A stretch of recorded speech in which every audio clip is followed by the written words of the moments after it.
ಮಾರ್ಗಜ್ಯೋತಿ. ಜೀವನದ ಮೇಲಿನ ಆಶೆಯನ್ನು ಕೊಲ್ಲು,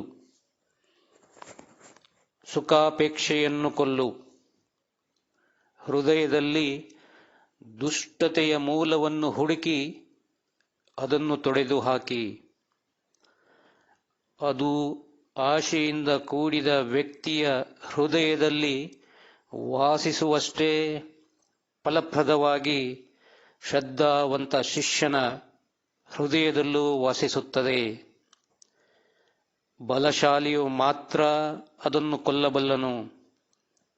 ದುರ್ಬಲನು ಅದು ಬೆಳೆದು ಫಲಕೊಟ್ಟು ಸಾಯುವವರೆಗೂ ಕಾಯಬೇಕು. ಅಲ್ಲದೆ ಅದು ಅನೇಕ ಯುಗಗಳವರೆಗೂ ಸಜೀವವಾಗಿದ್ದು ವೃದ್ಧಿಯಾಗುವ ಒಂದು ವೃಕ್ಷ.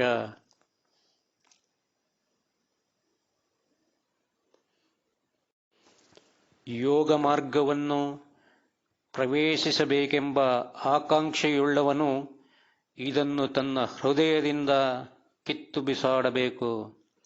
ಆಗ ಅವನ ಹೃದಯವು ರಕ್ತ ಸುರಿಸುತ್ತದೆ ಮತ್ತು ಅವನ ಸಂಪೂರ್ಣ ಜೀವನವೇ ಪೂರ್ತಿ ಕರಗಿ ಹೋದಂತೆ ಭಾಸವಾಗುತ್ತದೆ. ಈ ಉಗ್ರ ಪರೀಕ್ಷೆಯನ್ನು ಸಹಿಸಿಕೊಳ್ಳಬೇಕು. ಯೋಗ ಪಥಕ್ಕೆ ಕರೆದೊಯ್ಯುವ ಅಪಾಯಕರ ಏಣಿಯ ಮೊದಲನೆಯ ಮೆಟ್ಟಿಲಿನಲ್ಲೇ ಈ ಪರೀಕ್ಷೆಯು ಬರಬಹುದು, ಅಥವಾ ಕೊನೆಯ ಮೆಟ್ಟಿಲಿನವರೆಗೂ ಬಾರದಿರಬಹುದು. ಆದರೆ ಓ ಶಿಷ್ಯನೇ, ಅದನ್ನು ಸಹಿಸಿಕೊಳ್ಳಬೇಕು ಎಂಬುದನ್ನು ನೆನಪಿನಲ್ಲಿಡು. ನಿನ್ನ ಆತ್ಮನ ಶಕ್ತಿಗಳನ್ನು ಈ ಕಾರ್ಯದ ಮೇಲೆ ನೆಡು. ವರ್ತಮಾನದಲ್ಲಾಗಲಿ ಭವಿಷ್ಯದಲ್ಲಾಗಲಿ ಜೀವಿಸಬೇಡ, ನಿತ್ಯತ್ವದಲ್ಲಿ ಜೀವಿಸು. ಈ ರಾಕ್ಷಸ ಕಲೆಯು ಅಲ್ಲಿ ಹೂ ಬಿಡಲಾರದು. ಅಸ್ತಿತ್ವದ ಮೇಲಿನ ಈ ಕಲೆಯನ್ನು ನಿತ್ಯತ್ವದ ಚಿಂತನೆಯ ವಾತಾವರಣದಿಂದ ಅಳಿಸಿ ಹಾಕಲಾಗುತ್ತದೆ.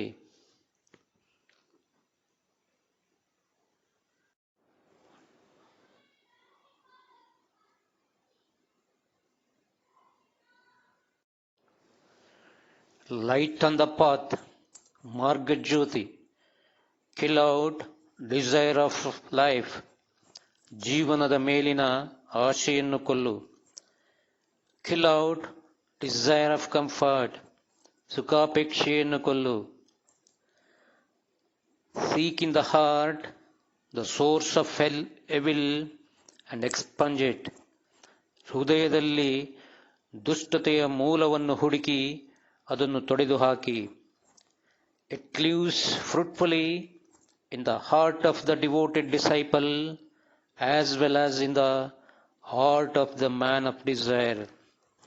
ಅದು ಆಶೆಯಿಂದ ಕೂಡಿದ ವ್ಯಕ್ತಿಯ ಹೃದಯದಲ್ಲಿ ವಾಸಿಸುವಷ್ಟೇ ಫಲಪ್ರದವಾಗಿ ಶ್ರದ್ಧಾವಂತ ಶಿಷ್ಯನ ಹೃದಯದಲ್ಲೂ ವಾಸಿಸುತ್ತದೆ. Only the strong can kill it out.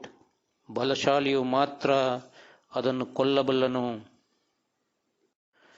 The weak must wait for its growth, its fruition, its death. ದುರ್ಬಲನು ಅದು ಬೆಳೆದು ಫಲ ಕೊಟ್ಟು ಸಾಯುವವರೆಗೂ ಕಾಯಬೇಕು. And it is a plant that lives and increases throughout the ages. ಅಲ್ಲದೆ ಅದು ಅನೇಕ ಯುಗಗಳವರೆಗೂ ಸಜೀವವಾಗಿದ್ದು ವೃದ್ಧಿಯಾಗುವ ಒಂದು ವೃಕ್ಷ. It flowers when the man has accumulated unto himself innumerable existences. ಮನುಷ್ಯನು ಅಸಂಖ್ಯಾತ ಜನ್ಮಗಳ ಮೂಲಕ ಹಾದು ಹೋದ ನಂತರ ಅದು ಹೂ ಬಿಡುತ್ತದೆ. He who will enter upon the path of power must tear this thing out of his heart. ಯೋಗ ಮಾರ್ಗವನ್ನು ಪ್ರವೇಶಿಸಬೇಕೆಂಬ ಆಕಾಂಕ್ಷೆಯುಳ್ಳವನು ಇದನ್ನು ತನ್ನ ಹೃದಯದಿಂದ ಕಿತ್ತು ಬಿಸಾಡಬೇಕು. And the heart will bleed, and the whole life of the man seem to be utterly dissolved. ಆಗ ಅವನ ಹೃದಯವು ರಕ್ತ ಸುರಿಸುತ್ತದೆ ಮತ್ತು ಅವನ ಸಂಪೂರ್ಣ ಜೀವನವೇ ಪೂರ್ತಿ ಕರಿಹೋದಂತೆ ಭಾಸವಾಗುತ್ತದೆ. This ordeal must be endured. It may come at the first step of the perilous ladder which leads to the path of life. It may not come until the last. ಈ ಉಗ್ರ ಪರೀಕ್ಷೆಯನ್ನು ಸಹಿಸಿಕೊಳ್ಳಬೇಕು. ಯೋಗಪಥಕ್ಕೆ ಕರೆದೊಯ್ಯುವ ಅಪಾಯಕರ ಏಣಿಯ ಮೊದಲನೆಯ ಮೆಟ್ಟಿನಲ್ಲೇ ಈ ಪರೀಕ್ಷೆಯು ಬರಬಹುದು, ಅಥವಾ ಕೊನೆಯ ಮೆಟ್ಟಿಲಿನವರೆಗೂ ಬಾರದಿರಬಹುದು. But O disciple, remember that it has to be endured, and fasten the energies of your soul upon the task. ಆದರೆ ಓ ಶಿಷ್ಯನೇ, ಅದನ್ನು ಸಹಿಸಿಕೊಳ್ಳಬೇಕು ಎಂಬುದನ್ನು ನೆನಪಿನಲ್ಲಿಡು. ನಿನ್ನ ಆತ್ಮನ ಶಕ್ತಿಗಳನ್ನು ಈ ಕಾರ್ಯದ ಮೇಲೆ ನೆಡು. Live neither in the present nor the future, but in the eternal. ವರ್ತಮಾನದಲ್ಲಾಗಲಿ ಭವಿಷ್ಯದಲ್ಲಾಗಲಿ ಜೀವಿಸಬೇಡ, ನಿತ್ಯತ್ವದಲ್ಲಿ ಜೀವಿಸು. This giant weed can not flower there. This blot upon existence is wiped out by the very atmosphere of eternal thought. ಈ ರಾಕ್ಷಸ ಕಳೆಯು ಅಲ್ಲಿ ಹೂ ಬಿಡಲಾರದು. ಅಸ್ತಿತ್ವದ ಮೇಲಿನ ಈ ಕಲೆಯನ್ನು ನಿತ್ಯತ್ವದ ಚಿಂತನೆಯ ವಾತಾವರಣದಿಂದ ಅಳಿಸಿ ಹಾಕಲಾಗುತ್ತದೆ.